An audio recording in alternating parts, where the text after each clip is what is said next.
Spanish flood to throwing mud, why our planet just keeps getting hotter.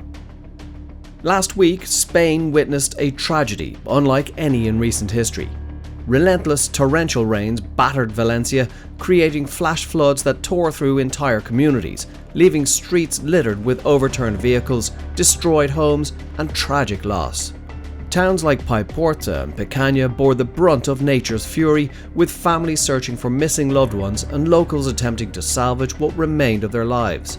With the death toll well in excess of 200 souls and hundreds still unaccounted for, it has become Spain's deadliest natural disaster in modern memory. The catastrophe has drawn a swift response from the Spanish government, which has deployed thousands of troops in a peacetime operation unparalleled in the nation's history. Yet anger and frustration mount as citizens grapple with what they perceive as failures in leadership. During a visit to the hardest hit areas, Spain's King Felipe and Queen Letizia, along with Prime Minister Pedro Sánchez, were met with cries of murderers and showers of mud from grief-stricken residents. Many in Paiporta believe that early warnings could have saved lives, and the emotional response from the community laid bare a nation's heartbreak and disillusionment. As families mourn, Spain is left questioning whether enough is being done to address the growing impact of climate change. The scenes in Valencia are a harrowing reminder that the climate crisis is not a distant threat, but a present danger. Welcome to the Global Insight.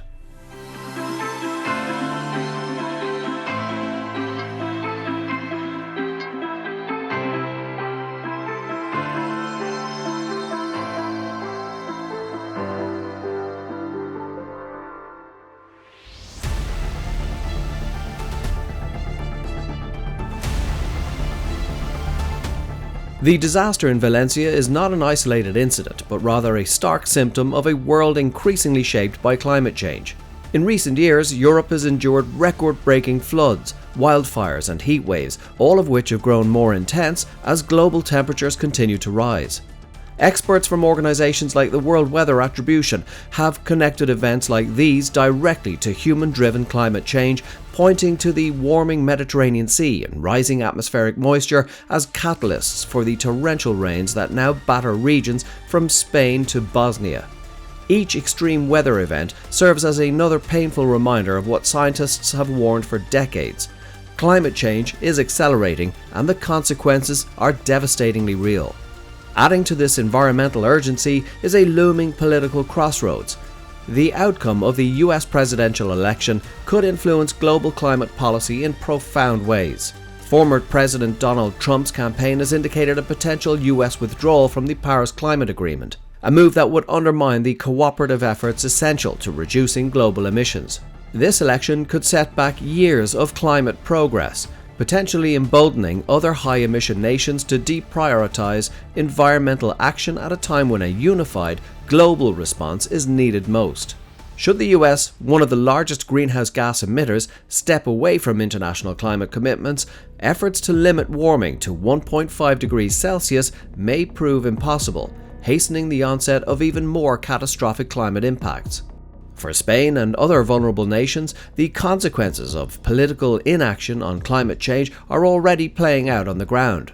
The floodwaters in Valencia are a grim preview of a future that may become all too common if countries fail to act swiftly and cooperatively. As climate science warns us of what's to come, the world watches and waits, hoping that leaders will prioritize climate resilience and adaptation before the next disaster strikes.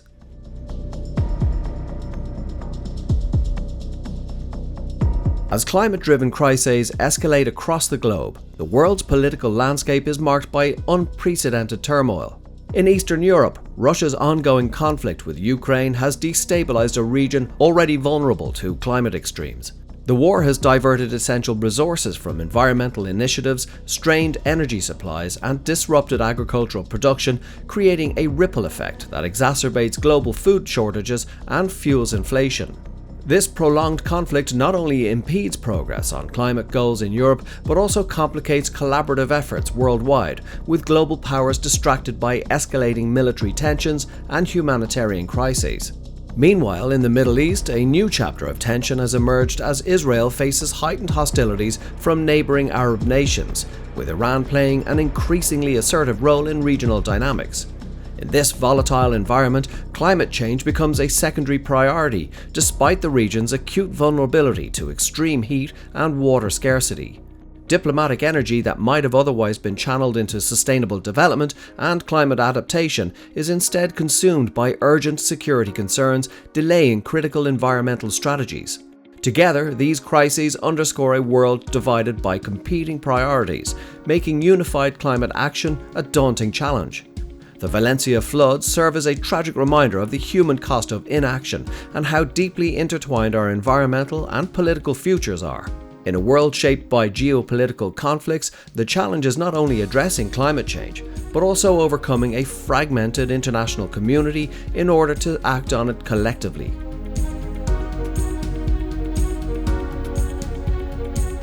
In times of crisis, accurate information and transparent communication are essential for public trust.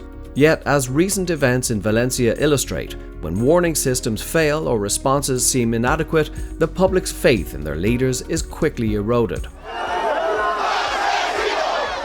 Many Valencia residents felt blindsided by the flood, angered that warnings arrived too late to protect their families and homes. This perception, whether rooted in communication failures or simply the limits of emergency response systems, has stoked a deeper sense of distrust. As climate-related disasters grow more frequent, maintaining public confidence will require leaders not only to act decisively, but to communicate clearly and proactively. The dangers of misinformation are not unique to Spain. Across the globe, the spread of false information, whether intentional or not, amplifies fear and confusion, hindering effective responses to crises. The upcoming US presidential election, for example, has seen warnings of potential disinformation campaigns from hostile state actors, raising fears that misinformation could destabilize an already polarized nation. Such tactics, driven by advanced algorithms and social media amplification, can undermine institutions and sway public opinion, creating confusion and casting doubt on reliable sources. In the context of climate emergencies, this confusion can have deadly consequences, as communities may hesitate to heed evacuation orders or adopt necessary precautions. In Valencia, the public outcry highlights just how fragile trust in institutions can be, especially under the weight of grief and loss. Moving forward, a critical aspect of climate resilience will be ensuring that populations are kept fully informed, with swift, honest communication from local leaders and scientists alike. Without this, governments may find their best efforts thwarted by doubt, hesitation, and anger, barriers that could be just as dangerous as the disasters themselves.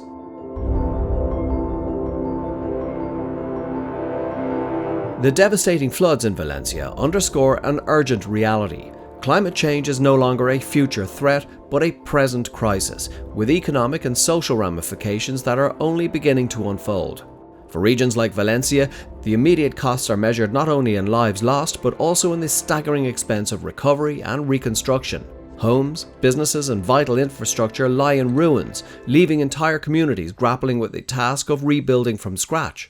The financial toll of these extreme weather events places an enormous burden on local economies and exposes the stark need for resilient infrastructure that can withstand climate-driven events. Governments worldwide are facing similar financial pressures, with economic priorities increasingly intertwined with environmental stability. As climate-related disasters become more common, many countries are finding it essential to invest in green infrastructure, renewable energy, and sustainable urban planning to prevent recurring losses. However, these investments require substantial funding, and as nations contend with inflation, energy crises, and post-pandemic recovery, the resources for such proactive climate measures are often limited. In Spain's case, the Valencia floods serve as a costly reminder that adaptation and preparedness are no longer optional, but crucial. Delays in investment today could lead to far greater costs, financial and human, in the future. A growing number of economists and policymakers are urging global leaders to recognize the economic benefits of climate action, highlighting the need for long-term strategies that prioritize sustainability alongside growth. Yet, with competing political agendas and immediate crises demanding attention, committing to climate resilience remains an uphill battle. As the world observes the scenes from Valencia, it becomes clear that the costs of inaction are too high to ignore. The only viable path forward is one where environmental sustainability and economic planning go hand in hand.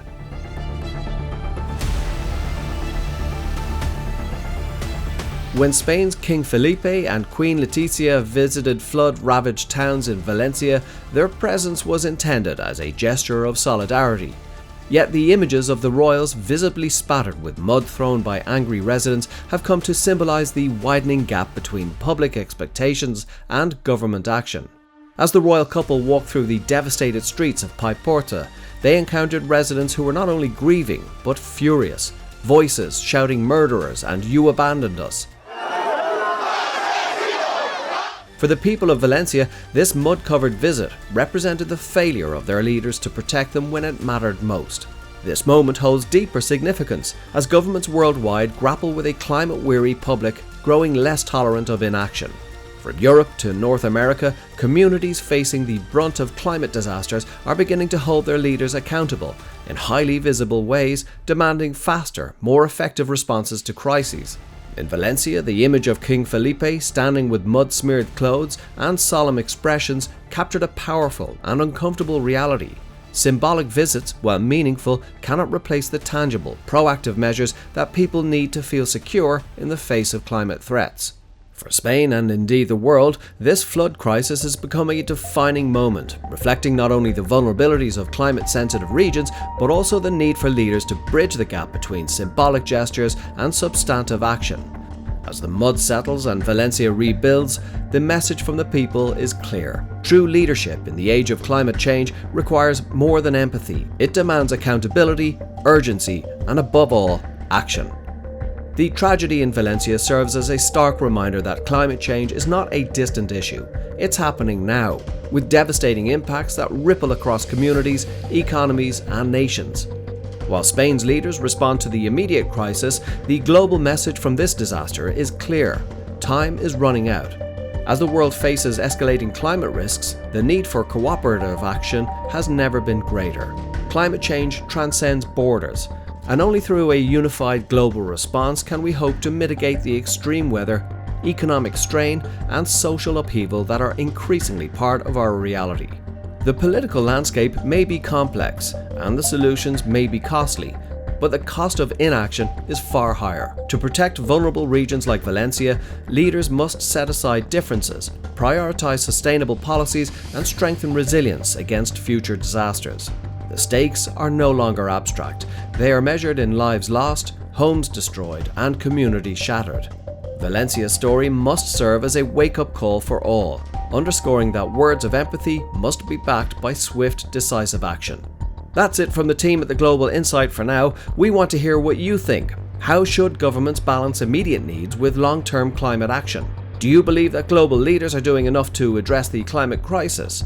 And how has your community been impacted by extreme weather events? And as always, please don't forget to like and subscribe to our channel here at the Global Insight. And until next time, stay tuned.